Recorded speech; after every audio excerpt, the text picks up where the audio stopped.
de l'expérimentation. Comme pour toute expérience, il faut déterminer un protocole expérimental, en mesure de donner des résultats reproductibles et démontrables. Dans mes expérimentations, j'ai petit à petit construit une méthode qui me convient et dont je vais vous exposer quelques principes et certains des problèmes auxquels vous serez confrontés. Commençons par évoquer ses limites. Les expériences en laboratoire ou organisées restreignent le champ de l'expérimentation en imposant plusieurs facteurs. Un moment, souvent régulier, souvent les mêmes. Un lieu, souvent étranger au sujet ou à l'expérimentateur. Un public volontaire et disponible. Un expérimentateur curieux et intéressé. Ces expériences restent utiles, même si s'en contenter prive d'étudier une grande quantité de comportements. Pour la même raison, il est limitant d'annoncer l'expérience ou de s'astreindre à être neutre. Or, ne pas le faire et rester au sein de son milieu ne suffit pas non plus. Commencer par étudier son environnement proche et naturel. Il s'agit d'un repère important, mais compliqué à utiliser en raison des émotions qu'il suscite. Pour gagner en objectivité, il faut s'en éloigner vers des milieux différents. Plus les milieux sont différents de ceux d'origine, plus il est compliqué de s'y intégrer. Les points de repère changent et il est souvent difficile de les accepter. Cependant, plus le contraste est important, plus il est facile d'identifier ce qui est commun au milieu de tout ce qui est différent. S'éloigner régulièrement permet de conserver une forme d'objectivité. Chaque séjour dans un milieu impose la construction de nouveaux liens affectifs qui refont surgir des émotions. Il est aussi important de partir sereinement qu'à s'attacher progressivement, puisqu'il faut apparaître à sa place et agir de manière adéquate. Il s'agit d'une démarche complexe, car elle dépend de votre capacité à lier et délier vos liens affectifs. Une fois les conditions d'expérimentation déterminées, nous devons établir des couples explication-comportement dont nous supposons que l'explication entraîne le comportement au travers du mécanisme. En fonction du mécanisme, l'explication doit être égale au comportement. Les individus sont différents et agissent de façon différente avec des individus différents dans des contextes différents. Les explications posent le même problème.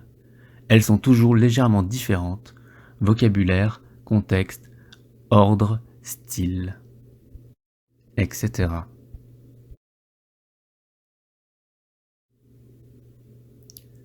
En tant qu'expérimentateur intégré à l'expérience, vous êtes subjectif.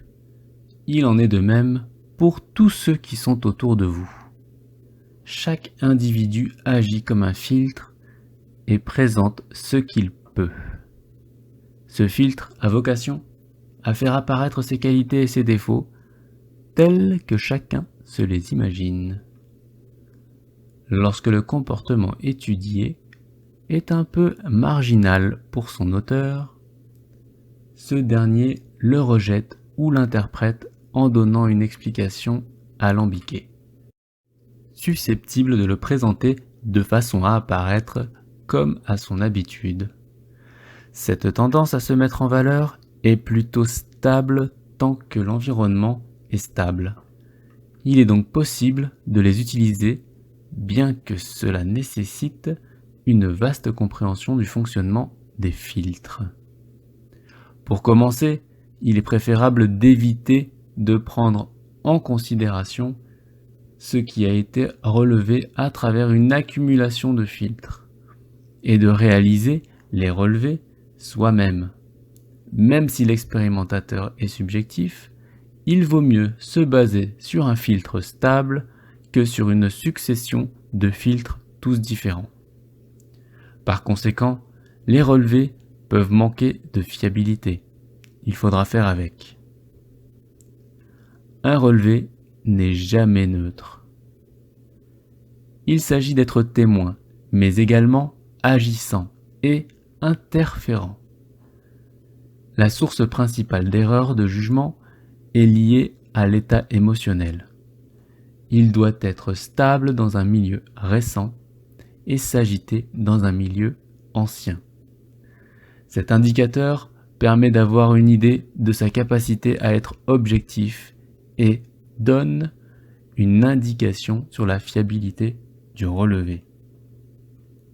Il faut privilégier les relevés de comportement dont nous sommes directement témoins.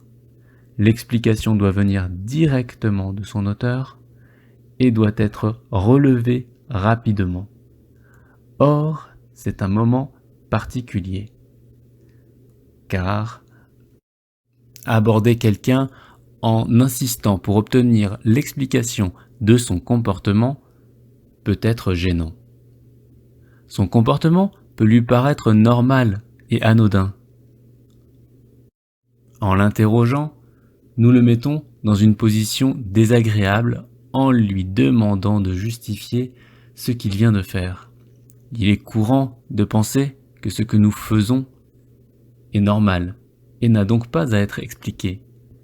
Votre interlocuteur peut être amené à entendre qu'il est étrange. Il peut alors très mal le prendre. Il m'est apparu qu'il valait mieux étudier les comportements largement définis comme étranges afin de provoquer une discussion habituelle. Il est d'ailleurs plus compliqué d'obtenir des explications sur les comportements normaux, car leurs auteurs n'y ont jamais réfléchi. Pour y arriver, il faut alors susciter la réflexion sans apparaître inquisiteur ou intrusif. Nous n'abordons pas encore les comportements inexpliqués, mais il n'est pas possible d'en faire des relevés. Ils devront être déduits par la connaissance du mécanisme, puisqu'il est supposé fonctionner pour tous les comportements. Ceux qui sont expliqués par leurs auteurs fonctionnent également avec. Intéressons-nous maintenant à définir ce qui doit être relevé. Le comportement est un ensemble d'actions réalisées par l'auteur indépendamment des objets ciblés, de son environnement et de ses intentions. L'explication est l'expression du passage d'un état initial à un état cible indépendamment des objets ciblés, de l'environnement et de ses intentions. Je tente de retirer tous les éléments individuels, les noms des lieux, le métier, et je vais même jusqu'à retirer les intentions propres de l'auteur, car ces définitions doivent être valables même lorsqu'il subit le comportement et qu'il n'en connaît pas l'explication.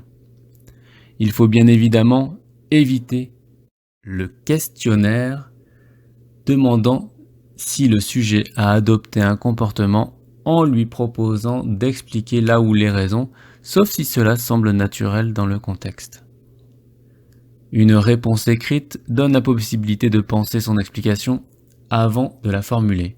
L'auteur peut la rectifier en faisant disparaître le cheminement qui donne des détails intéressants sur la formulation de l'explication.